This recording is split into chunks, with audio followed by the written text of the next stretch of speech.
account view ng Teampex Battalion 2,000 pesos. Family Feud, 5:40 p.m.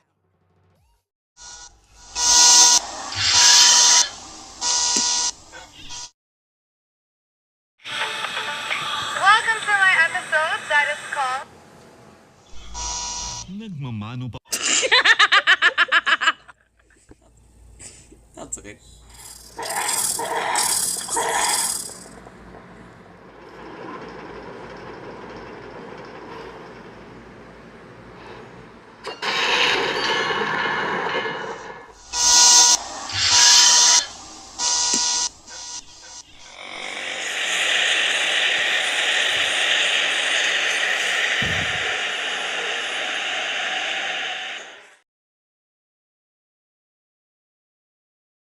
In Tehran, supporters of Iran's new supreme leader join the call to prayer and celebrate the appointment of their new Ayatollah.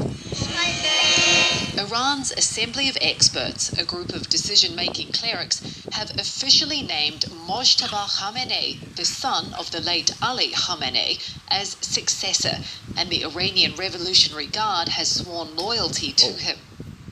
The move gives Mojtaba, who is seen as even more of a hardliner than his father, the final say in all matters of state. The 56-year-old, whose wife was killed early in the US-Israeli strikes, comes to the role with an immediate target on his back. The US-Israeli war on Iran is now in its second week, and US President Donald Trump had warned that if Washington did not get a say in the new Ayatollah, then whoever took the job would not, quote, last long. Reuters' Parisa Hafizi covers Iran and says this appointment signals the Islamic Republic is preparing for a prolonged confrontation. Analysts expect his leadership style to closely resemble and in some areas potentially harden the approach of his father Ali Khamenei. By selecting Mojtaba, Iran's clerical leadership chose confrontation over compromise. And it shows that the Islamic Republic will be on a deeper collision course with Washington. And it signals that there will be little room for compromise.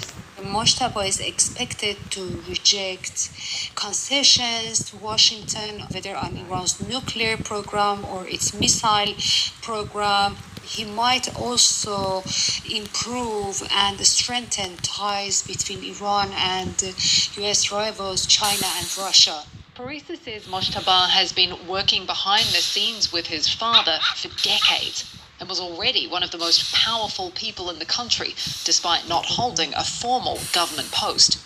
She says while there have been no anti-government protests since the war began, when it ends, the system Mojtaba Khamenei oversees could face revived unrest, with the bloody crackdown on protests earlier this year still fresh in people's minds. The system that Mojtaba will lead faces growing public anger over various reasons, from economy to restrictions on freedoms, and still people are very angry over the bloody suppression of protests in January.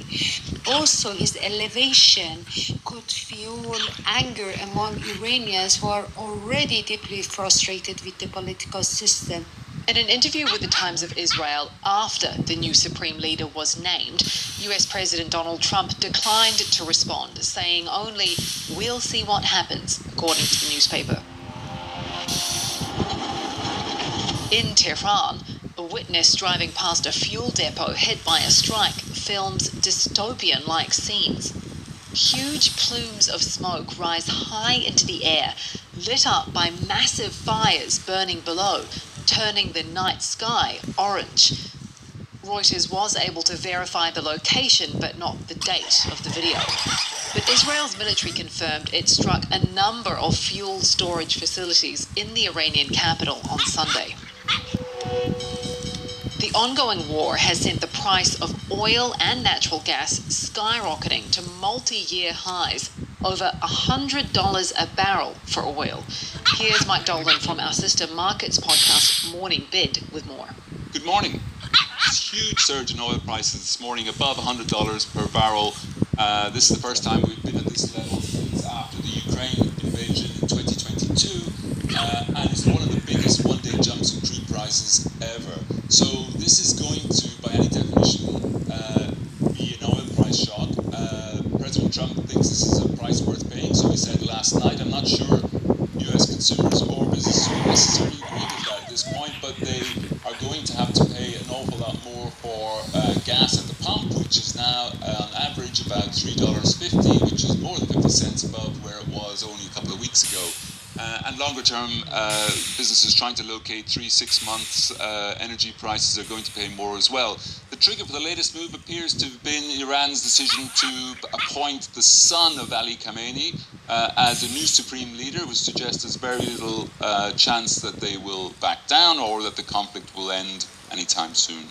Thanks, Mike. You can catch Morning Bid wherever you get your podcasts.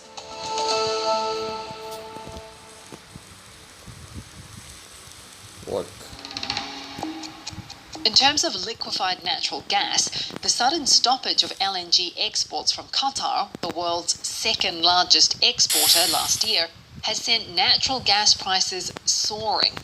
It's prompted panicked buyers to seek out replacement cargoes. But as our LNG reporter Curtis Williams says, there's a capacity issue. The problem is that there isn't a lot of spare capacity globally.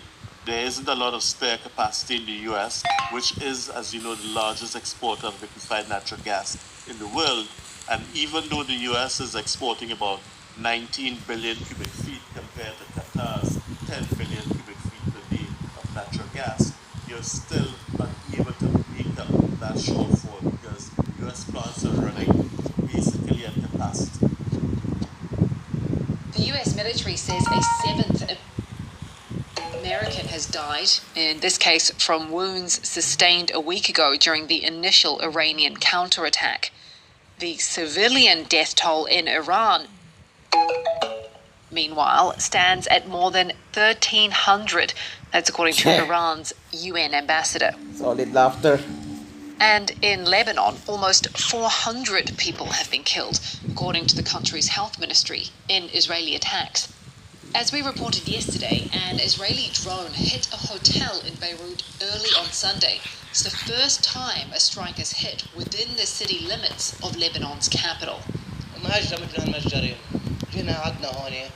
Khalil Abu Muhammad, standing amongst bloody blankets on the ground, says his children were injured and are now in hospital awaiting surgery. Israel says it was targeting key commanders of Iran's elite Quds Force of the Revolutionary Guards, but did not name them. When it comes to public opinion on Iran, Reuters reached out to a group of 10 Americans who voted for Trump in 2024 to gauge their opinions on his presidency. They are largely standing by the president and his war, at least for now. With some say there's a red line, a large a 38-year-old mother of 3 in Houston, Texas, had to say. I hope we don't stay over there for years and months and months and years like we did in Afghanistan, because I know they were there for a long time and there was really no timeline of when they were going to come back home. A synagogue in Liège in Belgium has been damaged in an explosion this morning. That's according to Belgian broadcaster BRT. No injuries are reported and the cause of the explosion is unknown. Stay across Reuters.com or the Reuters app for developments.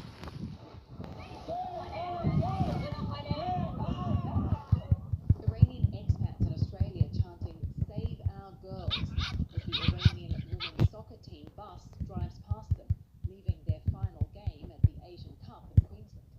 They lost 2-0 to the Philippines on Sunday. Ahead of the game, they sang and saluted their national anthem, a change from 6 days earlier when they remained silent ahead of a match. That prompted an Iranian state TV anchor to label them wartime traitors. Human rights campaigners have urged the Australian government to allow them to stay, sparking concerns they'd be coerced to sing by their government minders and fearing for their safety if they go home. For more on any of the stories from today, check out Reuters.com or the Reuters app. Don't forget to follow us on your favourite podcast player. If you're listening on a smart speaker, just ask for the latest news from Reuters 7 days a week. We'll be back tomorrow with our daily headline show.